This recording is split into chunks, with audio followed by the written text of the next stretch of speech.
ಮಲ್ಲಿಕಾರ್ಜುನ ಮುತ್ಯ ಮೇಲೆ ಫೋಕ್ಸೋ ಕೇಸ್ ವಿಚಾರ. ಮುತ್ಯ ನಿರೀಕ್ಷಣಾ ಜಾಮೀನು ವಿಚಾರಣೆ ಮತ್ತೆ ಮುಂದೂಡಿಕೆ ಮಾಡಲಾಗಿದೆ. ಜಾಮೀನು ಅರ್ಜಿ ವಿಚಾರಣೆಯನ್ನ ಸೋಮವಾರಕ್ಕೆ ಯಾದಗಿರಿ ಜಿಲ್ಲಾ ನ್ಯಾಯಾಲಯ ಮುಂದೂಡಿಕೆ ಮಾಡಿದೆ. ಪದೇ ಪದೇ ಜಾಮೀನು ಅರ್ಜಿ ವಿಚಾರಣೆ ಮುಂದೂಡಿಕೆಯಾಗಿದೆ. ಭಕ್ತರು ಹಾಗೆ ಮುತ್ಯಾಗೆ ಆತಂಕ ಹೆಚ್ಚಾಗ್ತಾ ಇದೆ. ಆತಂಕ ಹೆಚ್ಚಾಗ್ತಿದೆ ಅಂತ ಹೇಳಿದ್ರೆ ಅಲ್ಲೇನಾದರೂ ಆರೋಪ ಸಾಬೀತಾದರೆ ಕಾನೂನು ಪ್ರಕಾರ ಶಿಕ್ಷೆ ಆಗಲೇಬೇಕು. ಮುತ್ಯ ಆದರೂ ಸರಿ, ಬೇರೆ ಯಾರಾದರೂ ಸರಿ, ಆತ ಎಷ್ಟೇ ಪ್ರಭಾವಿ ಆದರೂ ಸರಿ. ಯಾಕೆಂದರೆ ಅವತ್ತು ಆ ವಿಡಿಯೋ ವೈರಲ್ ಆದ ನಂತರದಲ್ಲಿ ಪರ ವಿರೋಧ ಚರ್ಚೆಗಳು ನಡೀತಾನೇ ಇದ್ದಾವೆ. ಮಲ್ಲಿಕಾರ್ಜುನ ಮುತ್ಯ ಮಾಡಿದ್ದು ಸರಿಯಲ್ಲ ಅಥವಾ ಅವರೇನು ಬೇರೆ ಥರದ ಚಟುವಟಿಕೆನ ಮಾಡಿಲ್ವಲ್ಲ ಅಂಥೇಳಿ. ಅದಾದಮೇಲೆ ಅವರು ಅವತ್ತು ಎಸ್ಕೇಪ್ ಆಗಿದ್ರು ಅನ್ನುವಂಥ ಆರೋಪ. ಅದಾದಮೇಲೆ ನಿರೀಕ್ಷಣಾ ಜಾಮೀನಿಗೆ ಅರ್ಜಿಯನ್ನು ಹಾಕಿದರು.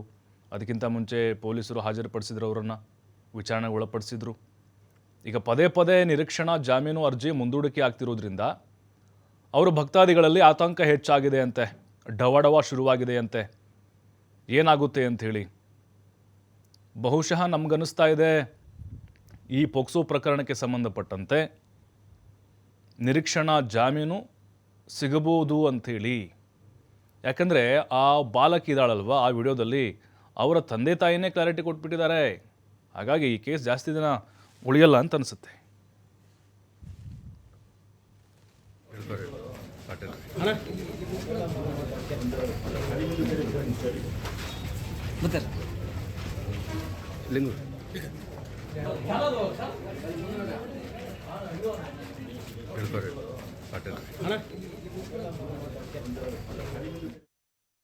ಏನು ಕೇಳ್ಪಟ್ಟದ, ನಾನು 4 ದಿನ ಹಿಂದ್ಗಡೆ ವಿಡಿಯೋ ಮಾಡಿಬಿಟ್ಟಿದ್ದೆ.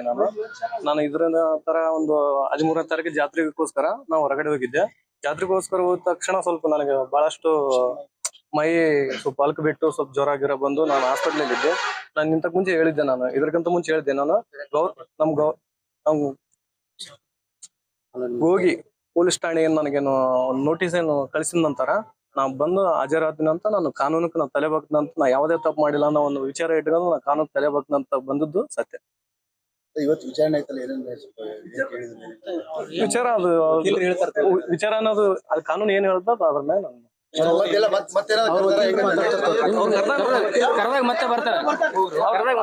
ಖಂಡಿತವಾಗಿ ಬರ್ತೀನಿ. ಸಾಕರು ಖಂಡಿತ ಕಾನೂನು ಪ್ರಕಾರ ಏನು ಕೇಳ್ಪಟ್ಟದ.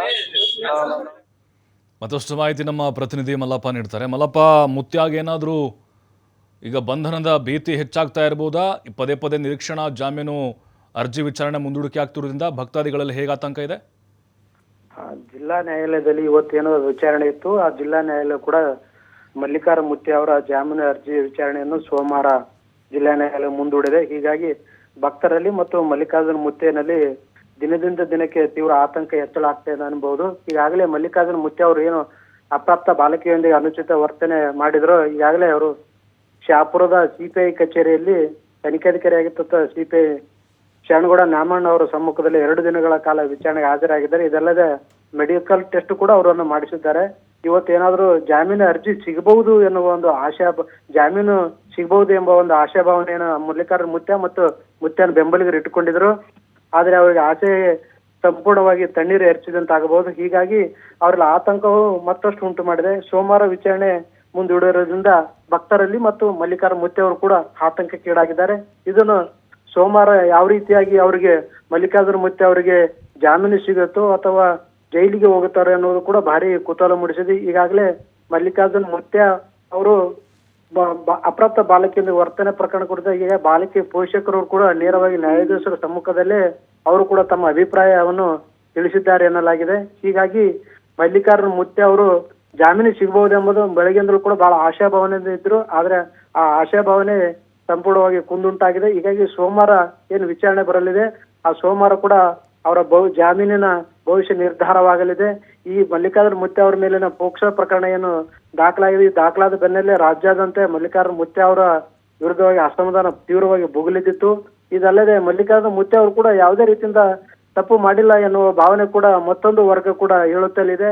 ಎಲ್ಲವೂ ಕೂಡ ಮಲ್ಲಿಕಾರ್ಜುನ ಮುತ್ಯ ಅವರ ಮೇಲೆ ನ್ಯಾಯಾಲಯದ ಮೇಲೆ ಅವರ ಭವಿಷ್ಯವನ್ನು ನಿಂತ್ಕೊಂಡಿದೆ ಅಂತ ಹೇಳ್ಬೋದು. ಈಗಾಗಲೇ ತನಿಖಾಧಿಕಾರಿ ಆಗಿರ್ತಕ್ಕಂಥ ಶರಣಗೌಡ ನಾಮಣ್ಣ ಅವರು ಆ ಮಲ್ಲಿಕಾರ್ಜುನ ಮುತ್ಯ ಅವರನ್ನು ನಿನ್ನೆ ಸತತ 6 ತಾಸುಗಳ ಕಾಲ ಅವರನ್ನು ವಿಚಾರಣೆ ಮಾಡಿದ್ದಾರೆ.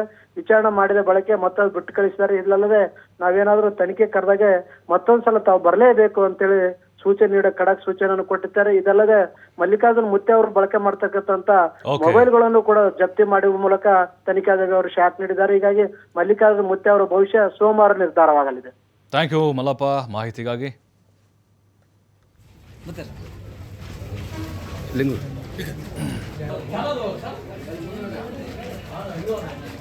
ಹೇಳ್ತಾರೆ